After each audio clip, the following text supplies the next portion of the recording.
بسم اللہ الرحمن الرحیم۔ آج انشاءاللہ ہم سورہ بقرہ کا 12واں رکوع، اس 12ویں رکوع کی آدھی تفسیر تقریباً ہو چکی تھی۔ آج میں انشاءاللہ باقی آدھی کمپلیٹ کروں گا آیت نمبر 102 سے۔ یہ 102 والی آیت بھی بڑی لمبی ہے۔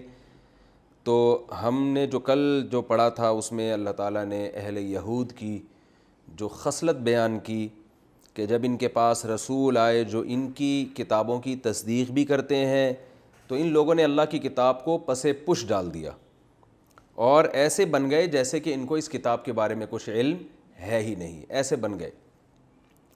تو جس چیز کو فالو کرنا چاہیے تھا اس کو فالو نہیں کیا، اور جس چیز کو فالو نہیں کرنا چاہیے تھا اس کو فالو کیا۔ اس کا آگے تذکرہ ہے وَاتَّبَعُوا مَا تَتْلُو الشَّيَاطِينُ عَلَى مُلْكِ سُلَيْمَانَ۔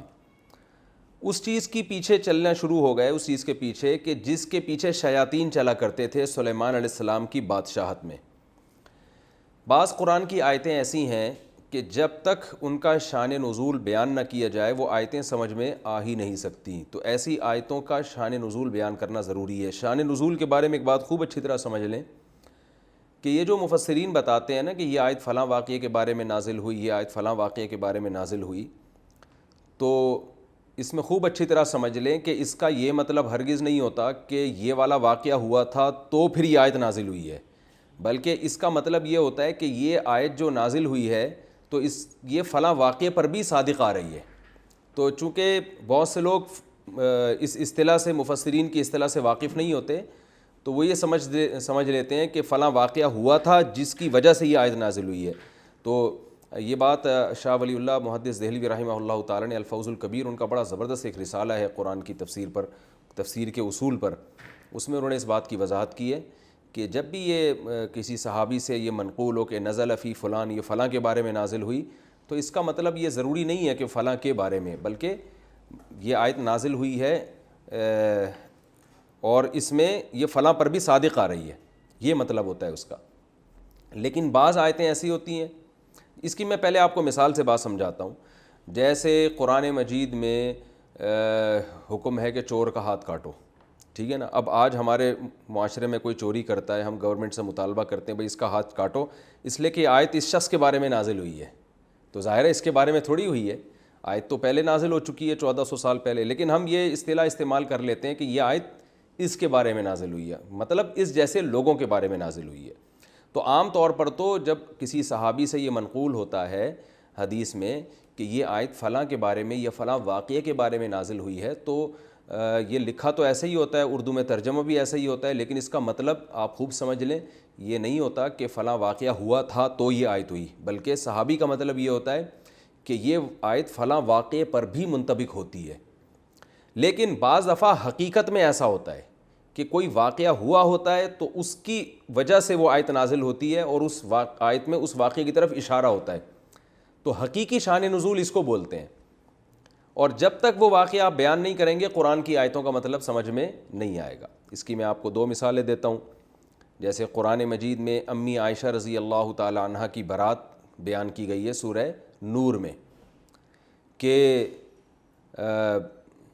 لولا اذ سمعتموہ قلتم ما یکون لنا ان نتکلم بہذا، صحابہ کو اللہ نے تنبیہ کی کہ جب تم نے یہ واقعہ سنا تو تم نے یہ کیوں نہیں کہا کہ ہم تو اس پہ کلام بھی نہیں کر سکتے، سبحانک ھذا بہتان عظیم، یہ تو بہت بڑا بہتان لگایا جا رہا ہے۔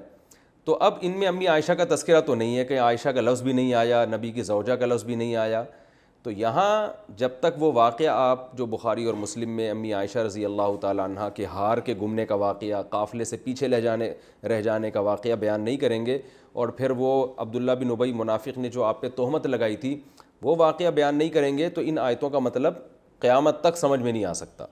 تو یہ آیتیں پورے اس واقعے کو بیان کر رہی ہیں، تو اس واقعے کو جب تک آپ حدیث کی روشنی میں بیان نہیں کریں گے تو یہ آیتیں بھی سمجھ میں نہیں آئیں گی۔ اس کی ایک اور مثال ہے کہ حضرت زید ابن حارثہ نے اپنی زوجہ حضرت زینب رضی اللہ تعالی عنہ کو طلاق دی، تو چونکہ وہ آپ کی منہ بولی بہو تھیں، آپ نے ان سے نکاح کا ارادہ کیا، لیکن آپ کو یہ خوف ہوا کہ عرب کہیں گے کہ بہو سے نکاح کر رہے ہیں، تو قرآن نے کہا کہ جو سگا بیٹا ہے وہی سگا ہوتا ہے، جو منہ بولا بیٹا ہے وہ حقیقی بیٹا نہیں ہوتا، اور اس کی بیوی بھی حقیقی بیوی نہیں ہے، تو آپ ان سے نکاح کریں۔ تو اس واقعے کو قرآن نے بیان کیا، فلما قضا زید منہا وطرا زوجناکہا، جب زید نے اپنی خواہش پوری کر لی اور ان کو طلاق دے دی تو آپ کا ہم نے ان سے نکاح کرا دیا۔ اب کس سے کرا دیا، اس کا ہاں ضمیر ہے، ہم نے اس سے نکاح کرا دیا، اور آپ کو لوگوں سے نہیں ڈرنا چاہیے، اللہ اس بات کا زیادہ حقدار ہے کہ آپ اللہ سے ڈریں۔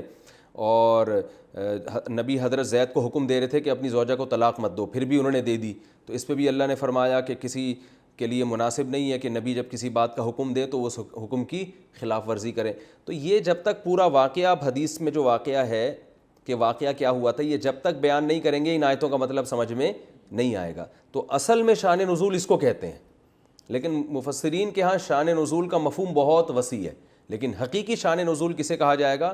اس قسم کے واقعات کو، کہ وہ آیت سمجھ میں ہی نہیں آتی جب تک کہ وہ واقعہ بیان نہ کیا جائے، اور واقعتاً وہ آیت اسی واقعے کے بارے میں نازل ہوئی ہوتی ہے۔ تو یہاں بھی وَاتَّبَعُوا مَا تَتْلُو الشَّيَاطِينُ، یہ آیتیں اس وقت تک سمجھ میں نہیں آئیں گی جب تک کہ پورا واقعہ نہ ہو۔ تو حضرت سلیمان علیہ السلام کے دور میں اللہ تعالیٰ نے بابل شہر میں 2 فرشتے اتارے تھے لوگوں کو جادو سکھانے کے لیے۔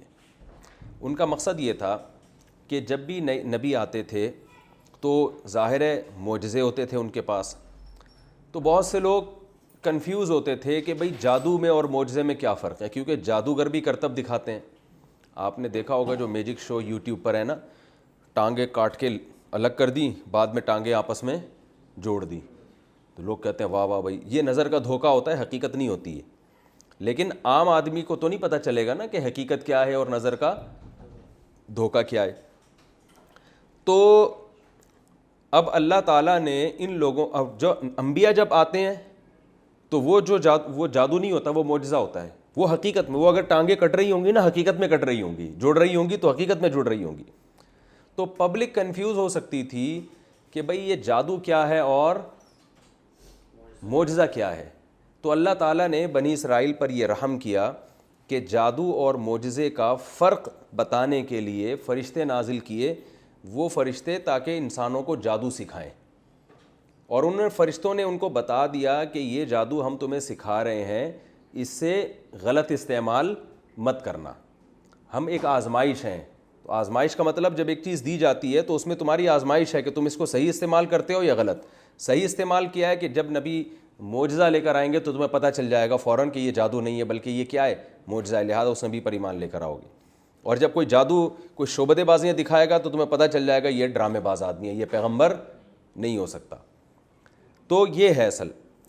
اچھا، جادو کے بارے میں سورہ فلق اور سورہ ناس کی تفسیر میں نے پوری تفصیل ڈیٹیل سے بیان کی ہے کہ جادو سے حقیقت چینج نہیں ہوتی کسی چیز کی۔ ہمارے ہی بعض علماء ہندوستان کے بر صغیر کے بہت بڑی چوٹی کے علماء ہیں، وہ اس کے قائل ہیں کہ جادو سے ایک چیز کی حقیقت بھی چینج ہو سکتی ہے۔ مثال کے طور پر جادوگر اپنے جادو کے زور سے انسان کو گدھا بنا سکتا ہے، جیسے کہ عبداللہ ابن عبد السلام رضی اللہ تعالیٰ عنہ، وہ یہودی سے مسلمان ہوئے تھے، انہوں نے فرمایا کہ مجھے نبی صلی اللہ علیہ وسلم نے کچھ ایسے کلمات سکھائے ہیں کہ اگر میں وہ کلمات نہ پڑھتا تو یہودی نہ مجھے گدھا بنا دیتے۔ تو اس سے علماء نے استدلال کیا ہے کہ جادو کے ذریعے انسان کو ماہیت چینج کرنا بھی ممکن ہے۔ لیکن جو دوسرے دلائل کو اگر آپ دیکھیں بہت ڈیٹیل سے قرآن و سنت کے، تو اس سے پتہ چلتا ہے کہ حقیقت میں یہ ممکن نہیں ہے، یہ صرف نظر کے دھوکے کی حد تک ممکن ہے۔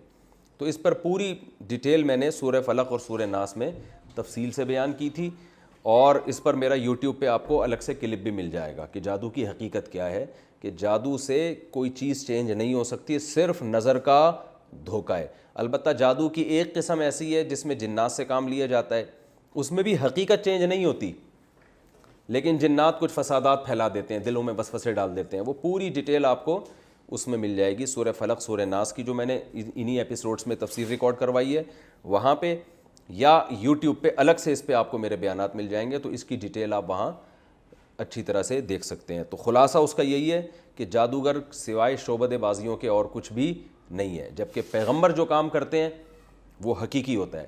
اس کی میں بس ایک آیت میں دلیل کے طور پہ پیش کروں گا۔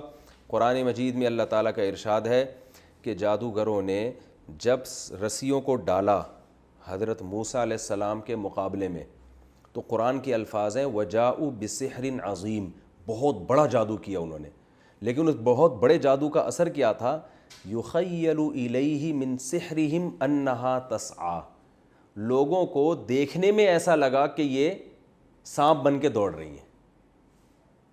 تو اتنا بڑے جادو سے بھی رسی حقیقت میں سانپ نہیں بنی ہے، بلکہ دیکھنے میں ایسا لگ رہا تھا کہ سانپ بن کے دوڑ رہی ہے. جبکہ حضرت موسیٰ نے جو لاٹھی زمین پہ ڈالی ہے تو قرآن یہ نہیں کہہ رہا کہ ایسا لگا کہ یہ اژدہا بن گیا ہے، نا نا نا، فَإِذَا هِيَ ثُعْبَانٌ مُبِينٌ، وہ حقیقت میں کیا بن گیا؟ اژدہا. جادوگر اسی چیز سے متاثر ہوئے ہیں کہ یہ تو حقیقت میں کیا بن گئی؟ اژدہا بن گیا، تو تبھی فوراً سجدے میں گر گئے ہیں. اس سے پتہ چلتا ہے کہ جادو میں اور معجزے میں بڑا فرق کیا ہے، کہ جادو نظر کا دھوکہ ہے. تو جادوگر سمجھتے تھے کہ یہ نظر کا دھوکہ نہیں دیا جا رہا، نظر کا دھوکہ تو ہم اپنے ٹرک کے ذریعے دے رہے ہیں نا، تو یہ نظر کا دھوکہ نہیں ہے بلکہ یہ حقیقت ہے. تو حقیقت تو ہو نہیں سکتی، لاٹھی کو سانپ تھوڑی بنایا جا سکتا ہے، کوئی آج تک سائنسدان نہیں بنا سکا، یہ کام ہو ہی نہیں سکتا، ممکن ہی نہیں ہے. تو انہوں نے جو بنا دیا تو یہ انہوں نے نہیں بلکہ کس نے بنایا ہے؟ اللہ نے. تو بہرحال انہوں نے، فرشتوں نے آ کے ان کو جادو کا کیا بتایا کہ بھی جادو میں کیا ٹرک ہوتی ہیں، کیا چیزیں استعمال ہوتی ہیں، تاکہ جب کوئی پیغمبر آئے تو فوراً پتہ چل جائے کہ یہ کیا ہے، یہ معجزہ ہے، یہ جادو نہیں ہے. تو ان نالائقوں نے، میں اب ترجمہ کر دیتا ہوں، نالائقوں نے کیا کرنا شروع کر دیا. فرمایا شیاطین جس چیز کو فالو کرنے لگے تھے نا سلیمان علیہ السلام کی، کیونکہ شیاطین ہی ان جادو اور ان ٹونوں میں پڑتے ہیں. جنات جادو کی ایک دوسری قسم ہے جس میں جنات سے کام لیا جاتا ہے. وہ کام ایسے لیا جاتا ہے کہ جنات کو، جو شریر جنات ہیں ان کو خوش کرنے کے لیے کچھ بہت ہی گندے کام کیے جاتے ہیں. جیسے بچوں کی مردہ ہڈیاں نکال لیتے ہیں یہ لوگ قبروں سے، اور ظلم کرتے ہیں، چھوٹے چھوٹے چوزوں کو مار دیتے ہیں، کچل دیتے ہیں، بہت کچھ الٹے الٹے کام. یہ تو جادوگری آپ کو بتائیں گے کیا کیا کرتے ہیں وہ. مجھے ڈر یہ بھی ہوتا ہے ایسا نہ ہو جو تفسیر سننے والے ہیں وہ اس طرح کے کام کرنا شروع کر دیں. تو اس سے جنات خوش کرتے ہیں، پھر ان کو جنات کو کوئی میسج دیتے ہیں، وہ جن وہ کام کر کے آ جاتا ہے. وہ بھی اسباب کے دائرے میں ہوتا ہے، جن کو بھی لامحدود طاقتیں اللہ نے نہیں دی ہیں. تو ان چیزوں کے ظاہر ہے شیاطین اور جنات فالو کرتے ہیں. تو اللہ فرماتے ہیں کہ انہوں نے وحی کی تعلیمات کو چھوڑ کر جادو اور شیاطین کی تعلیمات کو فالو کرنا شروع کر دیا. جادو کا فن تو ان کو سکھایا گیا تھا محض ایک فن کے طور پہ. تو اب جو اصل چیز تھی تورات وہ چھوڑ دی اور پیچھے کس کے پڑ گئے؟ ان چیز کے جو شیاطین اور جنات کا جو کام ہے اس کے پیچھے پڑ گئے. فرمایا وما کفر سلیمان، حالانکہ سلیمان نے کبھی کفر نہیں کیا. یہاں جادو کو کفر سے تعبیر کیا گیا ہے، اس لیے تعبیر کیا گیا ہے کہ قرآن و سنت کی اصطلاح میں کفر دو معنوں میں استعمال ہوتا ہے. ایک کفر اکبر جو حقیقی کفر ہے، اور ایک کفر اصغر. حقیقی کفر کیا ہے؟ اللہ کا انکار کرنا، غیر اللہ سے مدد مانگنا، یہ حقیقی کفر ہے. اور ایک کفر اصغر کیا ہے؟ کہ اللہ کی ناشکری کرنا. جیسے حدیث میں آتا ہے نا جو نماز چھوڑ دے اس نے کفر کیا. تو یہاں ہم کفر سے کیا مراد لیتے ہیں؟ بھئی ناشکری کی اس نے. تو قرآن میں یہ کفر دونوں معنوں میں استعمال ہوتا ہے، لیکن فقہا کی ٹرم کیا ہے؟ اصطلاح میں کافر اسی کو کہیں گے جو حقیقت میں کافر ہو، ورنہ عمل کے لحاظ سے تو بہت سے مسلمان بھی کافر ہیں نا. کافر کا مطلب ناشکرے ہیں. تو اس لیے قرآن میں کفر کے دونوں معنی استعمال ہوتے ہیں. تبھی قرآن میں آتا ہے وَمَن لَّمْ يَحْكُم بِمَا أَنزَلَ اللَّهُ فَأُولَٰئِكَ هُمُ الْكَافِرُونَ، جو اللہ کے فیصلوں پر فیصلہ نہ کرے وہ کافر ہیں. تو اس لحاظ سے تو ہماری ساری عدالتیں کافر ہو گئیں، ٹھیک ہے نا. کون قرآن و سنت پہ فیصلہ کر رہا ہے؟ تو یہاں بھی کافر سے کیا مراد ہے؟ ناشکرے لوگ ہیں. تو یہاں بھی اللہ فرماتے ہیں سلیمان نے کفر نہیں کیا. تو اگر کفر سے حقیقی کفر مراد ہے تو اس سے وہ جادو مراد ہے جس میں انسان شرکیہ کلمات پڑھتا ہے. تو سلیمان علیہ السلام یہ جادو نہیں کیا کرتے تھے. اور اگر اس سے چھوٹا کفر مراد ہے تو اس کا بھی یہی مطلب ہے کہ اگر جادو میں شرک نہ بھی ہو تو بھی وہ کیا ہے؟ حرام اور گناہ کبیرہ ہے. جادو جب کیا جاتا ہے نا تو اس میں کبھی شرکیہ کلمات کہے جاتے ہیں، کبھی شرکیہ کلمات نہیں ہوتے. تو دونوں قسم کے جادو اسلام میں حرام ہے. چاہے وہ شرکیہ کلمات والے ہوں اس سے تو کافر ہو جائے گا انسان، اور شرکیہ کلمات نہیں ہیں تو اس سے کافر تو نہیں ہوتا لیکن کبیرہ گناہ کا مرتکب ہوتا ہے. اور تمام علماء کا اس پر اتفاق ہے کہ جادوگر کی سزا اسلام میں قتل ہے. تبھی سعودی عرب میں یہ سزا نافذ ہے. وہاں کوئی پتہ چل جائے نا جادو کرتا ہے فوراً اس کی گردن اڑا دیتے ہیں. فرمایا وَلَٰكِنَّ الشَّيَاطِينَ كَفَرُوا، جنات تھے الٹے کام کرتے تھے، يُعَلِّمُونَ النَّاسَ السِّحْرَ، جو لوگوں کو کیا سکھاتے تھے؟ جادو.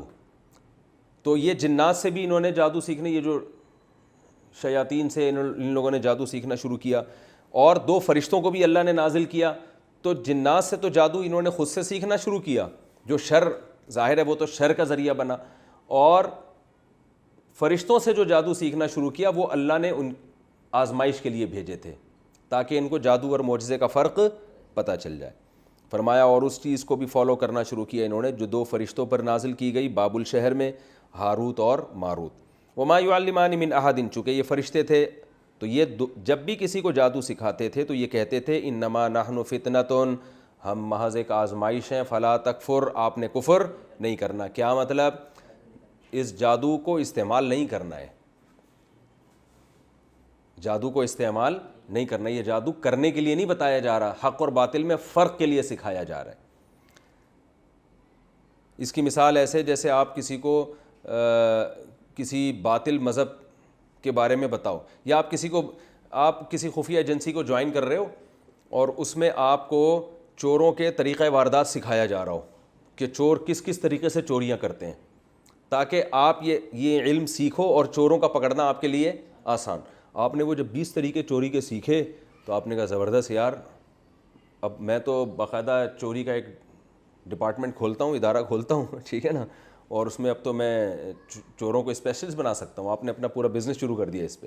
تو یہ کہا جائے گا کہ آپ کو جس مقصد کے لیے یہ علم سکھایا گیا تھا آپ نے اس کو غلط چیزوں میں استعمال کرنا شروع کر دیا.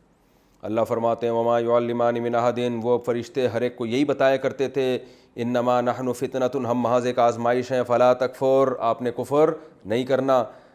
فیتعلمون منہما، ان کم بختوں نے کیا کیا کہ ان فرشتوں سے وہ چیز سیکھنا شروع کر دی ما یفرقون به بین المرء وزوجہ، کہ جس کے ذریعے میاں بیوی میں جدائیاں ڈالی جاتی ہیں. ان کو اب جادو کے طریقے آ گئے تھے تو جادو کے ذریعے سے میاں بیوی میں طلاقیں ڈلوانا. تو فسادی لوگوں کو شادیاں کرانے کا شوق کم ہوتا ہے، طلاقیں ڈلوانے کا شوق زیادہ ہوتا ہے. اب اس سے آپ کو میری فضیلت کا بھی اندازہ ہو گیا ہوگا کہ میں شادی پر بہت تفصیل سے بیان کرتا ہوں. تو اللہ نے طلاق کو برا عمل قرار دیا ہے. اس سے خود بخود پتہ چلتا ہے کہ ایک چیز اگر بری ہے تو اس کی اپوزٹ کیا ہوتی ہے؟ اچھی ہوتی ہے. تو اس سے آپ مجھے بھی شاباش دیں کہ مفتی صاحب ویل ڈن، زبردست، آپ تو لوگ کہتے ہیں شادیاں کرو. تو اللہ فرماتے ہیں ما یفرقون به بین المرء وزوجہ، کہ میاں بیوی کے درمیان جادو کے زور سے جدائیاں ڈالتے تھے. یہ جادو کے زور سے جدائی کیسے ڈالی جا سکتی ہے؟ 2 طرح سے. ایک تو یہ شعبدے بازی کے ذریعے. شعبدے جیسے نظر کے دھوکے ہوتے ہیں نا، جیسے یہ میجک شو آ رہے ہوتے ہیں یوٹیوب میں، نظر کا دھوکا ہوتا ہے نا، ٹانگیں کٹ کے ادھر چلی گئیں پھر دوبارہ جڑ رہی ہیں اور آستین سے کبوتر نکل آیا. تو نظر کا دھوکا کر کے بیوی کو ایسی چیز دکھائی جا سکتی ہے جس سے وہ شوہر کے بارے میں غلط فہمی کا شکار ہو جائے. حالانکہ وہ شوہر نے وہ کام کیا نہیں ہوتا، لیکن عورت کو نظر کا دھوکا ہوتا ہے. بھئی ایسا منظر دکھا دیا وہ حقیقت میں نہیں ہے، کچھ کنفیوژن پیدا کر دی. یا بیوی کے بارے میں شوہر کو ایسا منظر دکھا دیا وہ حقیقت میں نہیں ہے لیکن شوہر کو نظر کا دھوکا ہو گیا. کچھ ایسا اس نے سین بنایا کہ اس سے شوہر کے دل میں بیوی کے بارے میں غلط فہمیاں پیدا ہو گئیں. یہ بھی طریقہ ہے. دوسرا مسمیرزم بھی جادو کی ایک قسم ہے کہ دماغ کو جو ہے نا کیا کر لیتے ہیں، مسمیرزم کے ذریعے قابو کر لیتے ہیں، پھر اس دماغ میں اپنی مرضی سے خیالات ڈالے جاتے ہیں. تو اس طرح سے بھی غلط فہمیاں پھیلائی جاتی ہیں. اور تیسرا طریقہ جادو کے ذریعے، جنات کے ذریعے بھی کام لیا جاتا ہے. وہی جو میں نے آپ کو بتایا کہ وہ کچھ جنات کو خوش کرنے کے لیے کچھ الٹے کام کیے جاتے ہیں، پھر ان کو کوئی میسج دیا جاتا ہے، پھر وہ جنات جا کے غلط فہمیاں پھیلانا شروع کر دیتے ہیں. سمجھ رہے ہیں؟ اس لیے میاں بیوی کو چاہیے کہ آپس میں جو ہے نا ایک دوسرے سے بلا وجہ بدگمان نہ ہوا کریں. چھوٹی موٹی چیزوں سے لوگوں کا کام کیا ہوتا ہے؟ لڑوانا ہوتا ہے. تو وہ اپنی ضرورت کو دیکھ کے، بلکہ میں تو لوگوں کو یہ مشورہ دیتا ہوں کہ میاں بیوی کو چاہیے کہ اپنی ازدواجی زندگی میں کسی تیسرے کو گھسنے ہی نہ دیں، کسی کو بھی دخل اندازی کی اجازت نہ دیں، حتیٰ کہ اپنے قریبی ترین رشتہ داروں کو بھی نہیں. تو کامیابی زندگی گزرے گی. آپ نے کسی کو زیادہ لفٹ کرانا شروع کر دی تو خیر کا آج کل غلبہ کم ہے، شر کا غلبہ مارکیٹ میں زیادہ ہے. وہ الٹی باتیں کر کے آپ کے گھروں کو کیا کر دیں گے؟ فساد ڈلوا دیں. تو اس آیت سے بھی پتہ چلتا ہے کہ یہ کوئی اچھا کام نہیں ہے. اللہ فرماتے ہیں میاں بیوی میں لڑوا دیا کرتے تھے اور طلاقیں دلوا دیا کرتے تھے. وما هم بضارین به من احد الا باذن اللہ. اب ایک اشکال کا جواب ہے کہ اچھا جادوگروں کے پاس اتنی طاقت ہوتی ہے کہ طلاقیں بھی ڈلوا دیتے ہیں، تو پھر تو اب لوگ تو جادوگروں کو بڑا پروٹوکول دیں گے نا کہ یار جیسے مرضی ہیں لیکن پاور بہت ہے. تو اللہ فرماتے ہیں کوئی پاور نہیں ہے. اللہ کا اذن ہوتا ہے بعض دفعہ تو جادو کامیاب ہو جاتا ہے. تو اس میں اللہ کے ارادے کا دخل ہوتا ہے. اس لیے ان کو زیادہ پاورفل سمجھنے کی ضرورت نہیں ہے. دیکھیں ہر کام اللہ کے اذن سے ہوتا ہے نا, لیکن ہر کام میں اللہ نے یہ نہیں بتایا کہ اللہ کے اذن سے ہوتا ہے, ہوتا تو ہے. یہاں اللہ اسپیشل اپنی صفت کو ہائی لائٹ کر رہے ہیں کہ یہ کسی کو نقصان نہیں پہنچا سکتے جادوگر جب تک اللہ کا اذن نہ ہو. تو اس لیے کہ جادو ایک ایسا سبب ہے جو کمزور سبب ہے, کیونکہ جادوگروں کے پاس اگر اتنے اختیارات ہوتے نا تو یہ تو طلاقیں دلوا کے پورا معاشرہ تباہ کر دیتے. اور سیاسی لوگ جادوگروں کے پاس جاتے کہ اپوزیشن کو نیچے گرانا ہے تو جادوگر کو اتنے پیسے دیے, اس نے عمران خان پہ کر دیا, عمران خان جادوگر کے پاس گیا, اس نے نواز شریف کو کر دیا, پھر تو یہ تو سارا نظام کیا ہو جاتا دنیا کا تل پٹ. تو اللہ فرماتے ہیں ان میں اتنی پاور نہیں ہے. ہاں یہ شر پھیلانے کی کوشش کرتے ہیں تو بعض دفعہ اللہ کی مشیت شامل حال ہو جاتی ہے, اور اس میں اللہ کی حکمتیں ہوتی ہیں جو اللہ ہی بہتر جانتا ہے, کیونکہ دنیا میں شر بھی اللہ نے رکھا ہے اور خیر بھی. تو شر بھی اللہ کی مرضی سے میری مراد مشیت سے. شر پہ اللہ خوش تو نہیں ہوتا, لیکن شر اللہ کی مشیت اور ارادے کے بغیر ہوتا نہیں ہے. جیسے قرآن مجید میں اللہ کا ارشاد ہے ان تکفروا, اگر تم کفر کرو گے تو وہ کیا ہے, نہیں ان تشکروا یرضہ لکم, اگر شکر کرو گے تو اللہ اس پہ خوش بھی ہوگا, اور کفر کرو گے تو کفر ہو تو جائے گا لیکن اللہ اس پہ خوش نہیں ہوگا. تو کفر ہونے تو دیتا ہے اللہ تعالیٰ. اب جیسے ہندو بتوں کی عبادت کرتے ہیں تو اللہ کی مشیت کے بغیر یہ ممکن تو نہیں ہے نا, اللہ چاہے تو روک لے, لیکن اللہ چاہتا ہے کہ دنیا میں سب کچھ چلتا رہے, شر بھی چلے اور خیر بھی. تو اللہ کی مرضی اس میں بھی شامل حال ہوتی ہے, لیکن اللہ اس پہ خوش نہیں ہوتا. تو اللہ فرماتے ہیں جادوگر یہ جو کچھ کر لیا کرتے تھے یہ کسی کو نقصان نہیں پہنچا سکتے جب تک اللہ کی مرضی شامل حال نہ ہو. تو اس میں دو علمی نقطے بیان کرنا مقصد ہے. ایک تو یہ کہ جادوگروں کو بہت زیادہ پاورفل سمجھنے کی ضرورت نہیں ہے. دوسری بات یہ کہ اللہ کے اذن کے بغیر نہیں ہے, تو اللہ سے تعلق مضبوط کر لو تو جادوگر آپ کو نقصان نہیں پہنچائیں گے. تو اس میں یہ دو علمی نقطے بہت یعنی اچھی طرح ذہن میں بٹھا لیں. ایک اللہ باذن اللہ, کہ اللہ کے حکم سے. تو پتہ چلا کہ اگر کوئی جادو کرتا ہے تو پھر ہمیں تعلق اللہ سے مضبوط کرنا چاہیے. تو اللہ کے کلمات جو ہمیں سکھائے گئے ہیں نبی صلی اللہ علیہ وسلم نے, سورہ فلق, سورہ ناس, آیت الکرسی, ان کلمات کو زیادہ سے زیادہ پڑھنا چاہیے جن میں اللہ سے مدد مانگی گئی ہے, تو اس سے فائدہ بھی ہوتا ہے. آگے اللہ فرماتے ہیں وَيَتَعَلَّمُونَ مَا يَضُرُّهُمْ وَلَا يَنفَعُهُمْ, وہ چیزیں سیکھا کرتے تھے جس سے جو ان کو نقصان پہنچائے, جو فائدہ نہ پہنچائے. جو مقصد تھا فائدے کا وہ حاصل نہیں کیا, اور الٹا کفر میں پڑھ کے اپنی آخرت تباہ کر دی انہوں نے.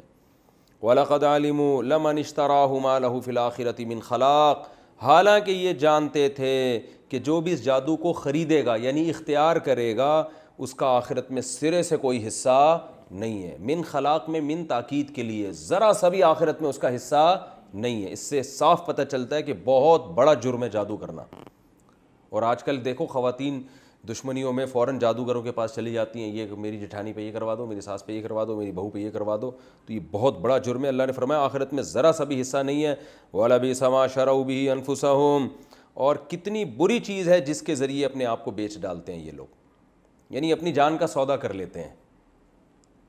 اور لَوْ كَانُوا يَعْلَمُونَ, کاش کہ یہ لوگ جان لیتے. تو خلاصہ آیت کا کیا نکلا, پہلے میں اگلی آیت بھی کمپلیٹ کر لوں.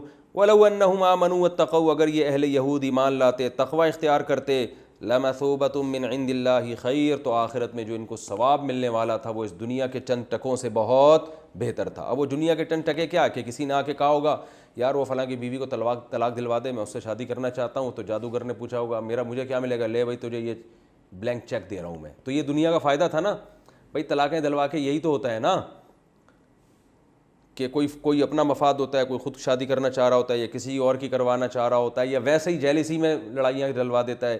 تو باپ بیٹوں کو لڑا دیتا ہے, میاں بیوی کو لڑا دیتا ہے, ماں بیٹی کو لڑوا دیتے ہیں. تو اس میں کوئی نہ کوئی فائدہ ہوتا ہے. تو لَوْ كَانُوا يَعْلَمُونَ, اللہ فرماتے ہیں آخرت کو سامنے رکھو تو یہ تمہارے لیے بہتر ہے.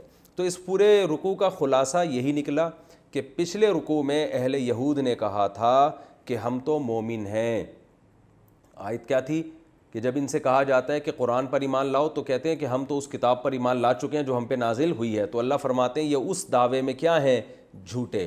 انہوں نے ہمیشہ نیگیٹو چیزوں کو زیادہ لیا ہے اور پازیٹیو چیزوں کو نظر انداز کی. جو چیزیں ان کو دی گئی تھیں فائدے کے لیے وہ بھی انہوں نے دنیاوی مفاد کے لیے حاصل کی ہیں. اور اس کا مصداق آج وہ باطل علماء ہیں جو دین کا لیبل لگا کے پیسہ کماتے ہیں, غلط گائیڈ کر کے لوگوں کو.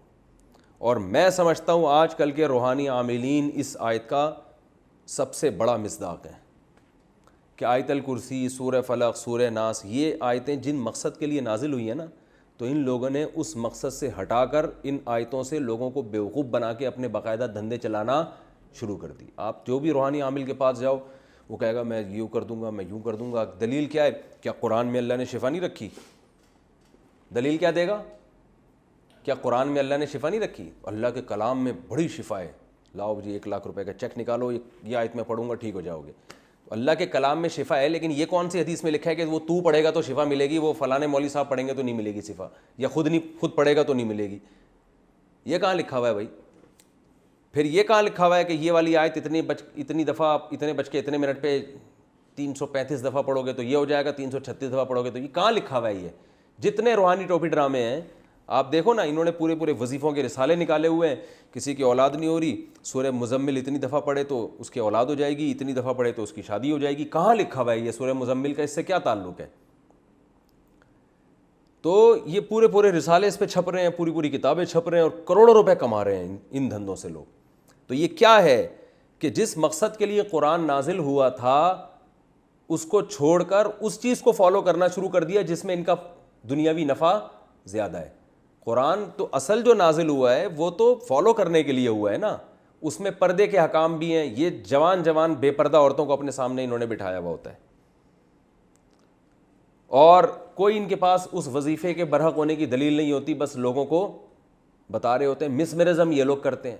یہ جتنے بڑے روحانی ٹوپی ڈرامے ہیں نا، آپ ان کے پاس جاؤ گے یہ مسمرزم کے بڑے ماہر ہوتے ہیں، یہ آپ کا دماغ کو وہ قابو پا لیتے ہیں اور بہت کچھ کرتے ہیں یہ الٹے کام۔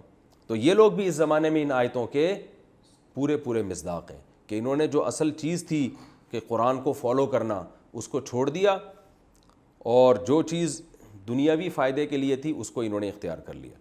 آگے چلتے ہیں ہم۔ اب یہ جو رکوع ہے ہمارا رکوع نمبر 13 یہ شروع ہو رہا ہے، تو وہی ترتیب ہوگی ہماری۔ پہلے ہم اس کا لفظی ترجمہ بیان کریں گے، پھر ہم اس کی ترجمہ اور مختصر گرامر، اس کے بعد انشاءاللہ اس کی تفسیر۔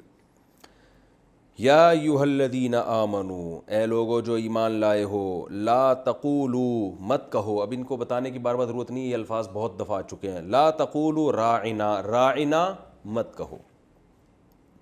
وقولوا، اور کہا کرو انظرنا، نظر ینظر دیکھنا، انظر دیکھو، یوں کہا کرو انظر دیکھو نہ ہماری طرف۔ راعی اصل میں کہتے ہیں رعایت سے، راعی یراعی مراعیتن، زارب یزارب مزاربتن، جس کو پڑھا کیا جاتا ہے راعی یراعی مراعاتن، اس کا معنی ہے رعایت۔ اردو میں لفظ استعمال ہوتا ہے کہ بھئی حکومت نے بہت ساری مراعات دے دی ہیں، کہتے ہیں نا، یعنی رعایتیں کر لی ہیں حکومت نے، یار اس کی تھوڑی رعایت کرو، کہتے ہیں نا لوگ، تھوڑا سا اس کا کیا کرو، اس کا تھوڑا خیال کرو، نمبر تھوڑے سے کم آئے لیکن تھوڑی رعایت کر دو اس کی، ٹھیک ہے نا۔ تو رعایت، تو اب زاربا یزاربو، اس کا امر کیا آئے گا؟ یزاربو میں یا ہٹائیں گے زارب، زارب آئے گا نا، تو راعیا یراعیو میں امر آئے گا راعی، جس کو یا کو حذف کرتے ہیں تو کیا پڑھا جائے گا؟ راعی، اس کا معنی ہے رعایت کریں ہماری۔ نہیں آئی بات سمجھ میں؟ کیا کہیں گے؟ راعی، نا کا معنی ہماری۔ تو اب مطلب سمجھ میں آیا؟ اے ایمان والو، یوں مت کہا کرو راعینا، آپ رعایت کریں ہماری، بلکہ یوں کہا کرو انظرنا، دیکھیں ہماری طرف۔ تفسیر میں انشاءاللہ اس کا مطلب سمجھ میں آئے گا۔ واسمعوا، اللہ فرماتے ہیں اور سنو، جو ہم کہہ رہے ہیں وہ سنو۔ اللہ کیا کہہ رہے ہیں؟ راعینا مت کہو بلکہ انظرنا کہا کرو۔ وللکافرین عذاب علیم، اور ایسے کافروں کے لیے دردناک عذاب ہے جو ان احکام کی رعایت نہیں کرتے۔ پھر بتاتا ہوں آگے۔ ما یود الذین کفروا، ما کا معنی نہیں، یودو کئی دفعہ آ چکا ہے، چاہت نہیں ہے، یوددو تھا اصل میں، نہیں چاہتے، الذین وہ لوگ، کفروا جو کفر کرتے ہیں، من اہل الکتاب اہل کتاب میں سے، ولا اور نہ ہی المشرکین مشرکین چاہتے ہیں، یہ دونوں نہیں چاہتے۔ ان کیا نہیں چاہتے؟ یہ بات کہ، ان کا معنی کیا ہوتا ہے؟ دیٹ، جسے انگلش میں کہتے ہیں نا اردو میں کہ، دو جملوں کو ملانے کے لیے انگلش میں دیٹ استعمال ہوتا ہے نا، آئی ٹولڈ ہم دیٹ، اس طرح کہتے ہیں نا کہ میں نے اس سے کہا کہ ہی سیڈ دیٹ۔ تو اردو میں کہتے ہیں کہ میں نے اس سے کہا کہ، تو ان بھی اس معنی میں استعمال ہوتا ہے. اللہ فرماتے ہیں اہل کتاب اور مشرکین نہیں چاہتے یہ نہیں چاہتے کہ ینزلا نازل کی جائے، پیسو وائس ہے، یسبحو کی طرح، ینزلا علیکم کہ نازل کی جائے تم پر، من خیرن کوئی بھی خیر، من بہت جگہوں پہ تاکید کے لیے آتا ہے، کوئی بھی خیر، من ربکم تمہارے رب کی طرف سے. یہ لوگ نہیں چاہتے کہ تمہارے رب کی طرف سے کوئی بھی خیر تم پر نازل ہو. واللہ جبکہ اللہ جو ہے یختص خاص کر دیتا ہے، اصل میں تھا یختصیص یکتسبو کی طرح، تو اس کو پڑھا جاتا ہے یختص خاص کرنا، اردو میں استعمال ہوتا ہے. واللہ یختص اور اللہ خاص کر دیتا ہے، برحمتہ اپنی رحمت کے ساتھ، من یشاء جس کو چاہتا ہے، اللہ اپنی رحمت کے ساتھ جس کو چاہتا ہے خاص کر دیتا ہے. واللہ اور اللہ تعالیٰ ذو الفضل فضل والے ہیں، العظیم بڑے بڑے فضل والے ہیں اللہ تعالیٰ. آگے اللہ فرماتے ہیں ما ننسخ نہیں منسوخ کرتے ہم، نسخ ینسخو اس کا معنی کیا ہوتا ہے؟ منسوخ. یہ اردو میں استعمال ہوتا ہے کہ بھئی یہ حکم منسوخ ہو گیا ہے، ٹھیک ہے نا. حکم عدالتوں میں نا تو تنسیخی حکم کچھ اس طرح کا لفظ عدالتوں میں استعمال ہوتا ہے، تنسیخ کچھ اس طرح کا دیکھا ہوگا آپ نے. ما ننسخ ہم نہیں منسوخ کرتے، من آیتن کوئی بھی آیت، او ننسیہا یا ہم اسے بھلاتے بھی نہیں ہیں. ننسی اصل میں تھا ننسیو نکریمو کی طرح، انسایا ینسیو اکرما یکریمو، نسیان سے نکلا ہے. نسیان کسے کہتے ہیں؟ بھولنے کو. تو ننسی تھا اصل میں ننسیو، تو یا کو حذف کر دیا بن گیا ننسی. اس کا معنی ہوتا ہے بھلانا. ایک ہوتا ہے نسیہ ینسیو اس کا معنی سمیع یسمعو کی طرح بھولنا، اور ایک ہوتا ہے انسایا ینسیو اس کا معنی بھلانا. او ننسیہا یا ہم اسے بھلاتے ہیں، یعنی ما ننسخ من آیتن او ننسیہا، نہ تو ہم کسی آیت کو منسوخ کرتے ہیں اور نہ ہم اسے بھلاتے ہیں. سوری یہ ما جو ہے نا نا کے معنی، ما نفی کے معنی میں نہیں ہے، ما موصولہ ہے. کوئی بھی آیت، ما کا معنی وہ جو کہ، میں نے بتایا تھا نا ما کا ایک معنی کیا آتا ہے، من اور ما کا وہ جو کہ.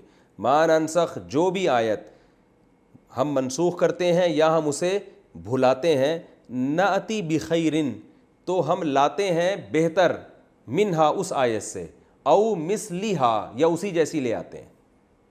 کوئی بھی آیت ہم جب منسوخ کرتے ہیں یا نبی کو ہم وہ آیت بھلا دیتے ہیں تو ہم یا تو اس سے بہتر آیت لے کر آتے ہیں یا اسی جیسے. اناتی بھی عطا یا یاتیو کا معنی آنا، اور جب اس کے ساتھ با آتا ہے تو اس کا معنی ہوتا ہے لانا.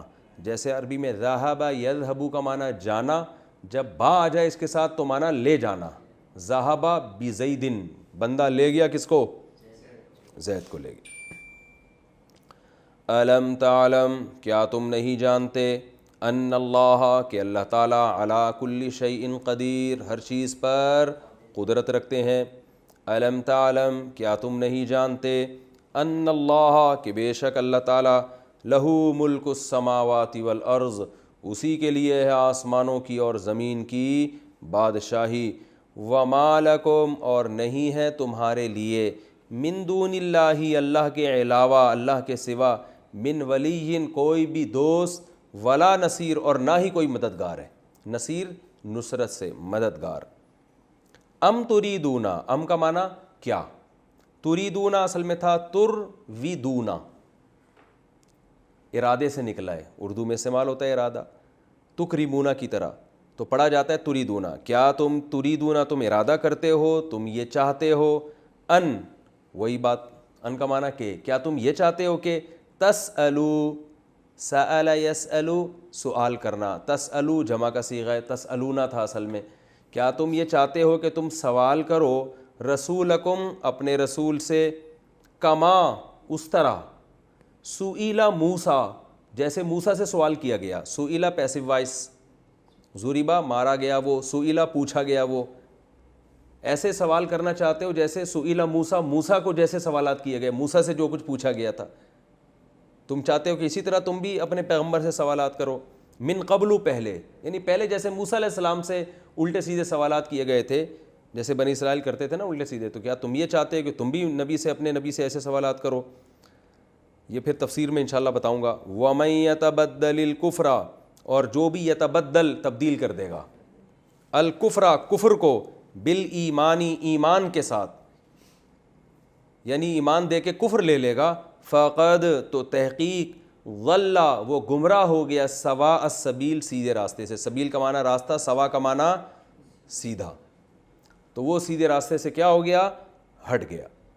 ود کثیر من اہل الکتاب، بہت سارے اہل کتاب یہ چاہتے ہیں، وددا تھا اصل میں، لو یردونکم کہ وہ تم کو، یعنی کاش وہ تم کو لوٹا دیں. یردونا اصل میں تھا یردودونا، ینصرونا کی طرح، رد کرنا، لوٹانا.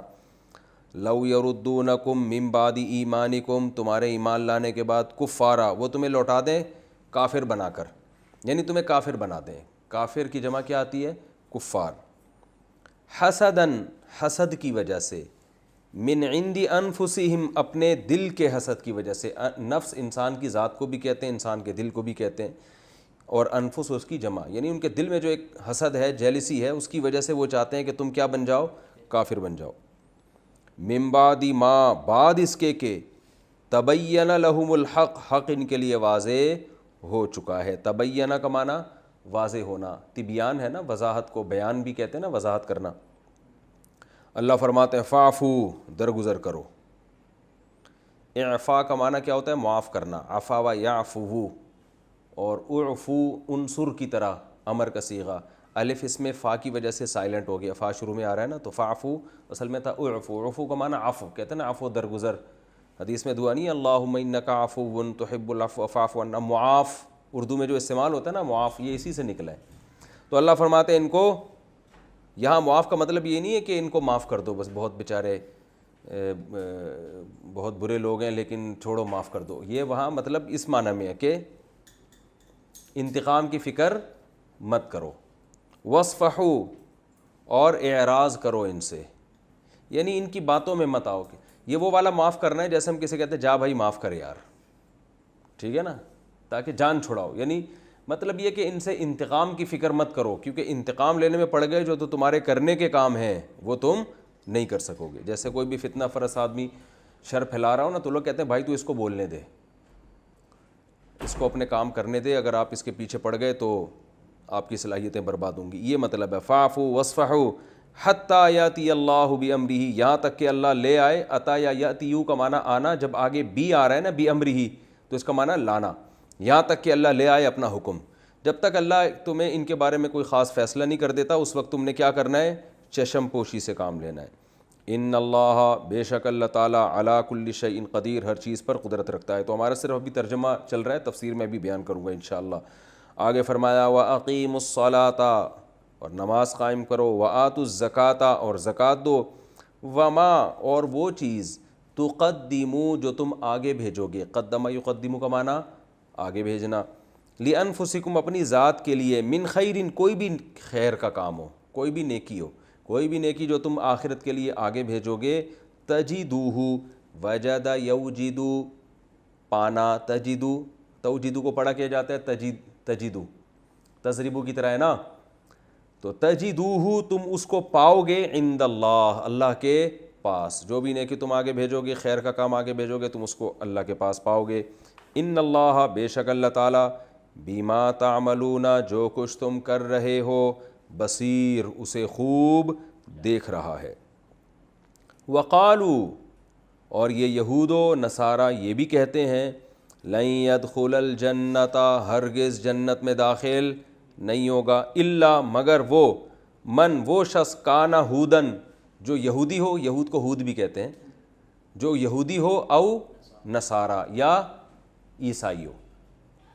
دونوں نہیں کہا کرتے تھے، یہودی کہتے تھے جنت میں صرف یہودی جائے گا، نصارہ کہتے تھے جنت میں صرف عیسائی جائیں گے. تو اللہ نے دونوں کا مشترک قول ذکر کیا. مطلب یہ نہیں کہ یہودی کہتے تھے کہ دونوں جنت میں جائیں گے اور عیسائی بھی کہتے ہیں کہ دونوں جائیں گے. دونوں تھوڑی ایک دوسرے کو کہتے تھے، وہ تو ایک دوسرے کی نفی کرتے تھے. نصارہ کو نصارہ کیوں کہتے ہیں کئی دفعہ بتا چکا ہوں، نصرت سے نکلا ہے، مدد کرنا، کیونکہ حضرت عیسیٰ علیہ السلام کی مددگار تھے نا یہ، تو اس لیے ان کو کیا کہا گیا؟ نصارہ. اللہ فرماتے ہیں تل کا یہ جو باتیں ہیں نا، گویا تل کا ہاتھ سے اشارے کے وقت کہا جاتا ہے، یہ جو یہ باتیں کر رہے ہیں، امانیہم ان کی تمنائیں ہیں، دل کے بہلانے کی باتیں ہیں۔ امانیہ جمع ہے امنویتن کی، اس کی میں بہت ڈیٹیل پہلے بتا چکا ہوں۔ جیسے اعجوبہ کہتے ہیں وہ چیز جس کے ذریعے تعجب ہو، تو امنویہ وہ چیز جس سے انسان جس کے ذریعے تمنا کی جائے، تو امنویہ کو پڑھا جاتا ہے امنیہ، اور جمع آتی ہے امانی۔ جیسے مسجد کی جمع مساجد، تو امنیہ کی جمع امانی۔ سمجھ میں آ جائے ٹھیک ہے، نہیں ہے تو بھی بس امانی کا مطلب کیا ہوتا ہے سمجھ جائیں، تمنا سے نکلا ہے۔ تمنا کا لفظ اردو میں استعمال ہوتا ہے نا، تو الف میم نون یہاں بھی آ رہا ہے۔ تو یہ ان کی تمنائیں ہیں، یعنی کیا امنیہ کہتے ہیں دل کے بہلانے کی باتیں۔ وہ ایک شاعر ہے نا، شعر ہے نا غالب کا، دل کے خوش کرنے کو غالب خیال اچھا ہے۔ بعض دفعہ آدمی بیٹھے بیٹھے بڑی لمبی لمبی پھینک رہا ہوتا ہے، تو لوگ اسے کہتے ہیں یار تم تو بہت ہی اونچی اونچی باتیں کرو، تو کہہ رہے یار خوش ہونے پر گورنمنٹ کی طرف سے کوئی پابندی نہیں ہے۔ تو اللہ بھی فرما رہے ہیں تم اپنے دعوے کر رہے ہو یہودی صرف جنت میں جائے گا، وہ کہہ رہے ہیں صرف عیسائی بھی جنت میں جائے گا۔ اللہ فرماتے ہیں ٹھیک ہے، دل کے بہلانے کو یہ باتیں کیا ہیں، اچھی ہیں، دلائل ان کے تمہارے پاس اس کے نہیں ہیں۔ کیوں؟ قل اے نبی ان سے کہہ دیجیے ہاتو برہانکم، اپنی مضبوط دلیل لے کر آؤ۔ برہان بہت مضبوط دلیل کو کہا جاتا ہے، تم کوئی مضبوط دلیل لے کر آؤ، ان کنتم صادقین، اگر تم سچے ہو تم اس دعوے پر مضبوط دلیل لے کر آؤ۔ تمہارے پاس نہیں دلیل ہے، ہم دلیل لے کر آتے ہیں۔ بھلا کیوں نہیں؟ بھائی کیوں نہیں جائے گا یہود و نصارہ کے علاوہ کوئی جنت میں؟ کیونکہ اللہ کا قانون کیا ہے، وہ قانون تم بھی مانتے ہو، یہودی بھی مانتے، عیسائی بھی مانتے، تو اس قانون پہ اگر پرکھو گے تو جو اس قانون پہ پورا اترے گا وہ جنت میں جائے گا۔ وہ قانون کیا ہے؟ من اسلم، جو سپرد کر دے، اسلم یسلم، اسلامن کا معنی سپرد کرنا، وجہہ، اپنے چہرے کو، للہ، اللہ کے لیے، جو مکمل اللہ کا غلام بن جائے، وہو محسن، اور وہ عمل کو بھی اچھا کرنے والا ہو، اللہ کے سپرد کر دے اور عملی زندگی میں بھی اس کا عمل کیا ہو جائے، اچھا ہو جائے۔ فَلَهُ أَجْرُهُ، تو ایسے شخص کے لیے اس کا اجر ہے، عند ربہ، اپنے رب کے پاس، ولا خوف علیہم، اور ان پر نہ کوئی خوف ہوگا، ولا ہم یحزنون، اور نہ وہ غمزدہ ہوں گے۔ تو اس قانون پہ پرکھو تو پتہ چل جائے گا کہ کون جنت میں اور کون جہنم میں۔ یہ اس رکوع کا لفظی ترجمہ ہو گیا اور گرامر ہو گئی۔ اگلے ایپیسوڈ میں انشاءاللہ میں اس رکوع کی تفسیر بیان کروں گا۔